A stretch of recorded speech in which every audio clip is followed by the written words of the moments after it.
Hi everyone, welcome back to my channel. Today we are going to do a beauty treatments I have done video. These are non-invasive and non-injectables. So I wanted to talk to you about that because I find these videos to be so interesting. So if you're interested, then just keep on watching. My room, my little woman cave, I can't figure out the lighting just yet, you guys. I have light coming from this way, I have light coming from this way, but we're just gonna make it work. Okay, so beauty treatment number one, Invisalign. I had Invisalign done going from 2021 to 2022. Less than a year I had them. I plan to do a video on things that you should know before getting Invisalign because there are some things that surprised me that I hadn't heard of before or my dentist didn't kind of tell me. So if you want to see that, let me know. That said, it was 1000% worth it. I would do it all over again and the results were really, really nice. So a little bit of history, have never had braces. I never had any major things going on with my teeth to the point where my dentist suggested getting braces. But as I got older, and I think it was very gradual, I started noticing my teeth shifting a bit. And I've heard from other friends they're experiencing something similar. So I got the Invisalign treatment and wow, I don't know. This is my teeth. Love it. So glad I got it to kind of tighten things up, even things out. And then I also have a retainer so that if my teeth shift again as I get older, I'm going to be wearing my retainer. So I don't have to worry about that. Very, very, very happy with the results. Cannot state that enough. If you are young, take care of your teeth, people. Brush, floss, especially floss.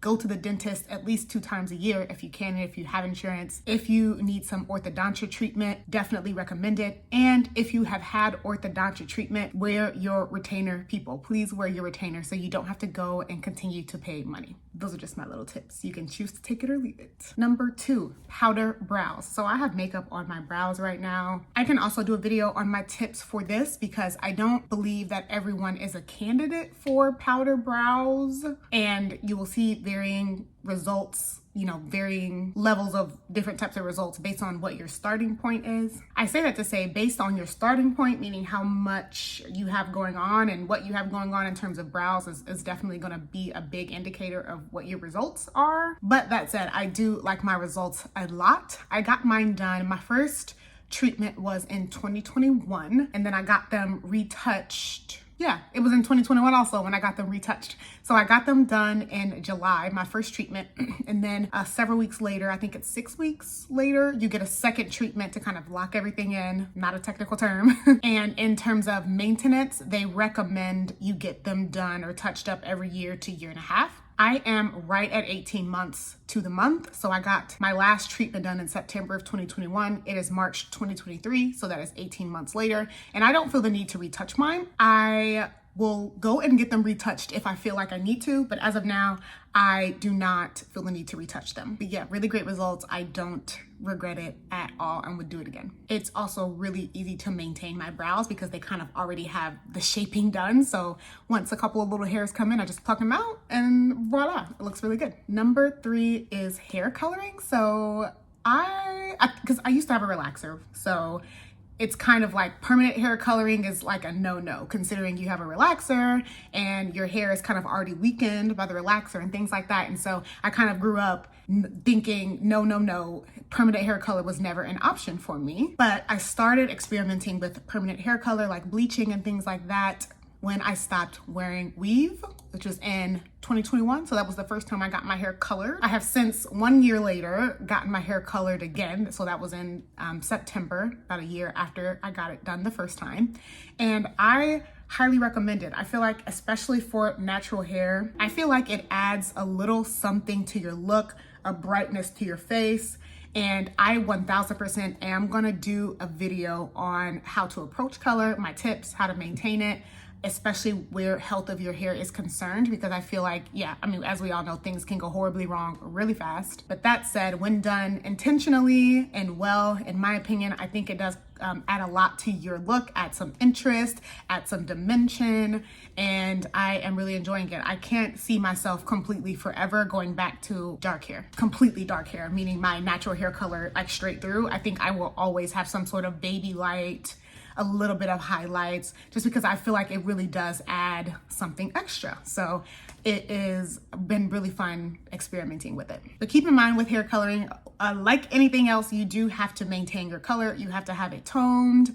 You have to maintain the health of your hair, etc., etc. So I would not recommend starting it unless you are sure that you can maintain your hair color, the tone of it, the health of it. But yes, I will continue to get my hair colored more than likely on a yearly basis. Number 4, chemical peels. So I had my first 2 chemical peels in 2022 and I had really great results. I got the VI peel specifically, and I did do a short. I'm pretty sure I posted it here. I think so, I'm not sure.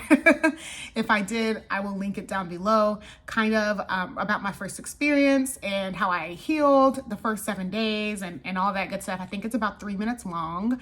So yes, I had really great results from it. I will continue to get VI peels done at least once a year, maybe twice, just kind of depends. They are very, very effective. Just keep in mind the downtime, meaning the peeling that you go through is disruptive. You're not gonna wanna leave the house, so you're gonna have to plan around that. I think I will continue to get them done like before the holiday season, because wintertime when it's cold is the ideal time to get them done. So I'll probably do mine like beginning of November, maybe right after Halloween, so that I am recovered and my skin is looking its best by the time we go into the holiday season. So I think that's my plan, but they are super effective. I had excellent results and 1000% would do it again. Threading and sugaring hair removal. So I've been on and off with different types of hair removal.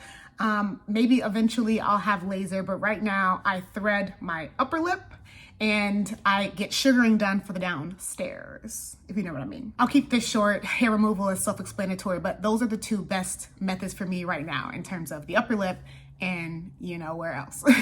But besides that, I just shave like my armpits, my legs, you know, all that good stuff. I just shave them. Okay, and my last one is the Lash Lift and Tint. So I got this done for the first time last year as well. I got it done, I'm pretty sure it was before a vacation, and I wanted to try it out because I don't like lash extensions. I hate not being able to wash my face, and I can never find someone to get them done and looking the way I want them to get done. Does that make sense? And especially because they are very expensive. I'm not gonna go pay a lot of money for something where I'm not gonna be happy. So I just gave up on the whole thing. They're not my thing. But I was like, let me go ahead and try a lash lift because, you know, essentially it is going to like a curl. It's like a permanent curl to your eyelashes, long story short.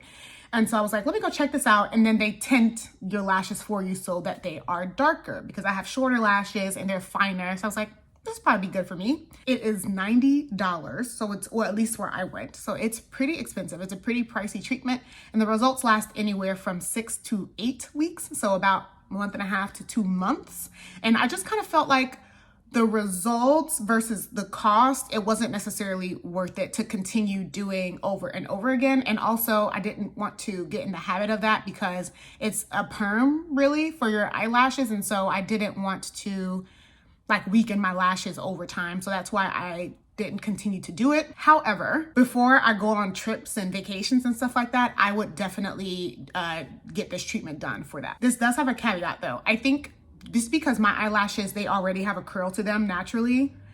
If you have long lashes and they're straight, I think this is 1000% worth you to keep going and keep getting it done every couple months because you're gonna have the most dramatic results. So if you have straight lashes, you are already gonna have more dramatic results than someone like me. So that's probably why I don't feel like it's worth it. But the great candidates are people with straight lashes, and especially if they're long and straight, because you're gonna feel like you have tons and tons of lashes after. That's just my opinion. So yeah, I just don't get drastic results based on my lashes, the length, the shape, you know, all of that good stuff. But I would do it again before going on a trip, just because I really, really liked the results when I had makeup on. Like when I had mascara on, you didn't really have to curl them. They didn't get tangled in each other at all when you were putting your mascara on. It made your lashes look really gorgeous with just mascara, but just not worth the money for me. So yeah, that's it. That's pretty much all I do as of now to tweak things and add a little something extra. So in terms of what I plan to do this year, lash lifts and tints, I am going on a vacation in April. I'm going on one in March and hopefully a couple others. So I will definitely make sure my lash lifts are topped up before then. But besides that, I'm gonna leave it alone. Micro needling. This is a new one that I am going to try. I've heard so many great things.